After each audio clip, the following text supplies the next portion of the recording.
My question is, I see around me that there are people who are named Muslims. They don't pray 5 times, they don't do the basics, they don't follow the proper hijab, they don't even try.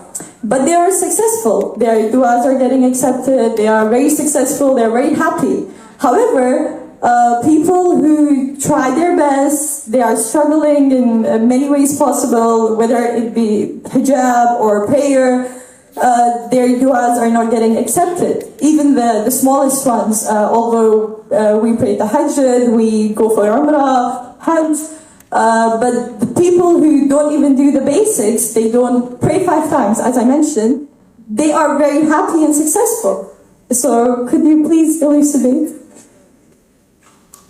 I can elucidate. Thank you. You can stop to hallucinate. Okay, hold on, I'm kidding. Let me tell you something. I'm going to read something to you, okay? Okay, listen to this. This is not about Muslims who don't pray. This is about enemies of the Prophet. So I'm not talking about your friend in school who doesn't pray. I'm talking about enemies of the Prophet. People who try to kill him. They're really messed up people. And if Allah is angry with someone, you imagine someone Allah is angry with who tried to kill the Prophet. Imagine that. Or injured the Prophet. Now listen to this ayah.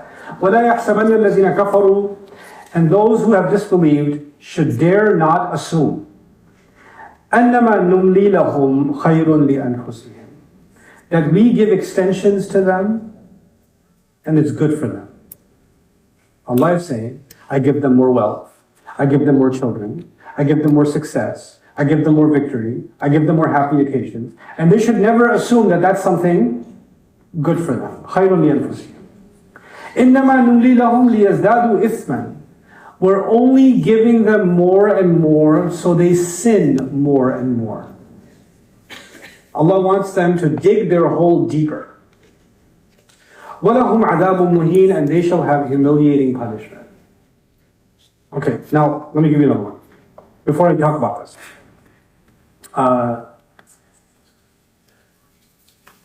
This is Musa alayhi salam. He's crossing the water with the Israelites. Who's behind? Fir'aun. Fir'aun, the head of one of the mightiest empires in history. Right? Listen to what Musa is saying about Fir'aun when he's crossing the water. وقال موسى ربنا إنك آتيت فرعون وملأه زينة وأموالا في الحياة الدنيا. Our Rabb, you gave Fir'aun and you gave his generals, his commanders, his governors, his cabinet. You gave them beautiful things and you gave them all kinds of wealth in this world. رَبَّنَا لِيُضِلُّوا عَنْ سَبِيلِكَ, and you gave them all and they ended up misguiding other people from your path.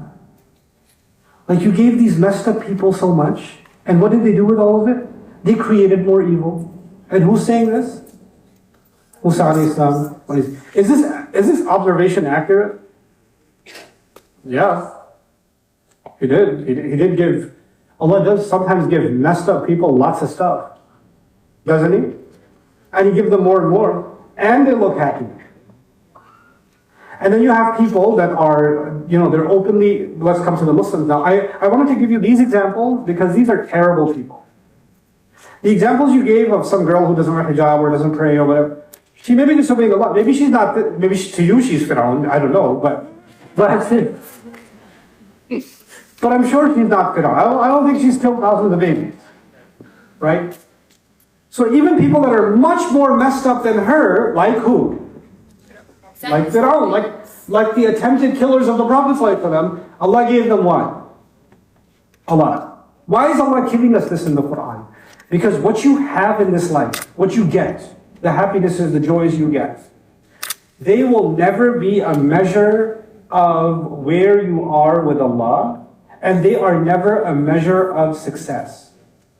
They're just not a measure of success. What did Surah Al-Asr teach us? All human beings are constantly in what? Loss. So our original condition as human beings is loss. That's our reality, right? And even though we have ups and downs in life, joys and difficulties in life, one thing never changes.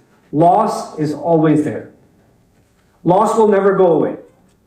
And the only people who don't have loss is not the people whose du'as are answered. The people who don't have loss are الَّذِينَ آمَنُوا وَعَمِلُوا الصَّالِحَاتِ وَتَوَاصَوْا بِالْحَقِّ وَتَوَاصَوْا. Now if you look at those people in the Quran, those who believed, did good, and then spoke out for the truth and were patient. By the way, patience is never needed when things are easy. Patience is not needed when your dua gets answered. Patience is needed when your dua doesn't get answered. Isn't that when patience is needed? So the perception needs to change. There's another thing you have to unpack in that question. You're looking at someone, and you're looking at how things are going for them. And then you're making a comparison with what they're going through with what somebody else is going through. And let me tell you, like, somebody told me this a long time ago, maybe 7-8 years ago, they told me, every time they stop praying, life gets easy. They told me. And every time they start praying, problems. They get sick, they get this, they get a problem at work, they got a problem in the family, drama starts, and then they get like frustrated, they just stop praying. And when they stop praying, what happens? Everybody's happy, life is easy. And it may be true for that person. And you know what? Sometimes Christians preach, follow Jesus, life will be good. Right? And Muslims sometimes become Christian in their understanding and say, follow Islam, life will be good. No, follow Islam, life will be challenging. Follow Islam and you will learn how to deal with your challenges. Not follow Islam, life will be good. Life will remain challenging anyway.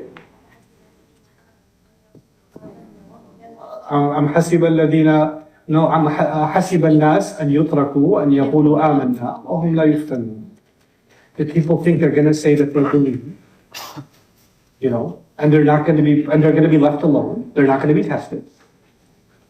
Do you think that's going to happen? Do you think Ibrahim alayhi salam made dua for his father? Do you think that ever happened? Do you think Nuh alayhi salam made dua for his son? Do you think Yusuf alayhi salam made dua all those years for you? Yaqub made dua for Yusuf alayhi salam, or Yusuf made dua for Yaqub to go back? Did that happen? It did, right? Did Rasul sallallahu alayhi wa sallam make dua for Abu Talib? These are basic questions, right? And those people are really close to Allah. They're much closer to Allah than you and I are. From what you know of those stories, did those du'as get answered according to their hopes? No. But they're pretty close to Allah. So before we ask, why is this happening in our life? We need to ask the question, why did that happen in their lives? Because they're the model, right? If the idea is, if you get closer to Allah, all our prayers will be answered. And they're much closer to Allah, and their prayers didn't seem to get answered by the standard definition of answer. They just didn't seem to get answered. Allah is giving us a worldview, my dear. Like, if you don't understand this worldview, you are headed for a life of misery. The worldview is, you and I ask Allah, Allah will give on His terms. We have to trust what Allah will give. And just because Allah gives something that looks good, doesn't mean that it is. And just because Allah gives something that looks bad, doesn't mean that it is. وَاللَّهُ يَعْلَمُ وَأَنْتُمْ لَا تَعْلَمُونَ. Allah knows when something is bad, it's actually bad. When something good is actually good. وَيَدْعُ الْإِنسَانَ بِالشَّرِّ دُعَاءَهُ بِالْخَيْرِ وَكَانَ الْإِنسَانُ عَجُولًا. I was just reading something with Ustadha Hiba in our course.